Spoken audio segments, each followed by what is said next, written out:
In this video, we will look at the steps to sync TSIM Server Cell and Remote Cell KB class definitions. In my TSIM environment, I have two cells, the TSIM Server Cell and a Remote Cell. And the way to check the class definitions between them is by executing an mclassinfo command on both the cells and comparing the output. Open a command prompt and execute mclassinfo -n the cell name. My cell on this TSIM server is pncell_tsim1 -q, which will exclude the banner from being produced, then -a0. -a is a level of detail, 0 being the lowest, which just gives us the class names, and -r for raw output. We'll have this output go to a file. We need to execute the same command, but against the remote cell.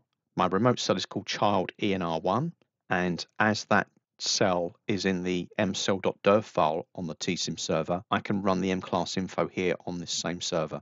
So repeat the command, change the cell name, and change the output file. Open both of these files in Notepad++, and you can see here they are side by side. For each of the files, go Edit, Line Operations, Sort Lines lexicographically descending. So it's sorted in descending order. Do the same for the other file. Edit, Line Operations, Sort Lines lexicographically descending. There is a compare plugin in Notepad++, which I have already installed. If you have not installed it, you can go Plugins, Plugins, Admin, and install it there.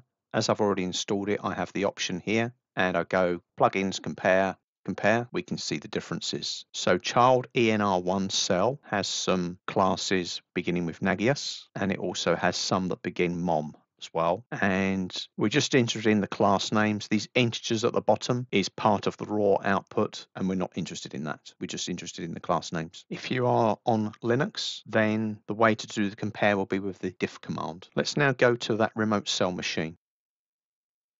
Here's the remote cell, and what we need to do is we need to identify the specific Baroque files that contain those class definitions. So we go to the PW server etc child enr1 directory, go to KB, then classes, and we will open a command window at this location. Then we execute the find struct command to identify the Baroque files that contain those definitions. So we know that we had event classes that began with Nagios, and we also had event classes that began mom, and we're going to search in all the Baroque files. So we can see here that the definitions are in two files, iimom.baroque and nagios.baroque. If you are on Linux, then the way to do the find will be by executing the grep command. We now need to copy those two Baroque files to the TSIM server cell.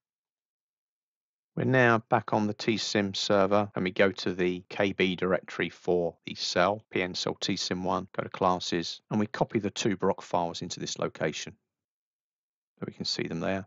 We now need to add those to the .load file, add them at the bottom. We now have to recompile and reload the cell KB. In a command prompt, execute mccomp -n cell name. And we now have to reload the cell KB. That can be done by executing command mcontrol -n cell name reload KB. That's now executed. Please note that if there are multiple TSIM servers, then the class definitions will need to be added on all of those TSIM servers. The final step is to go to the TrueSight presentation server and execute a command there. On the TrueSight presentation server, from a command prompt, execute command TSSH event reinitialize. If this is a high availability TSPS, this command must first be executed on the secondary or standby node first. Then once that's complete, this command has to be executed on the primary or active node. And at the prompt, key Y to continue. Thank you for watching this video. Please like and subscribe for more videos and webinars.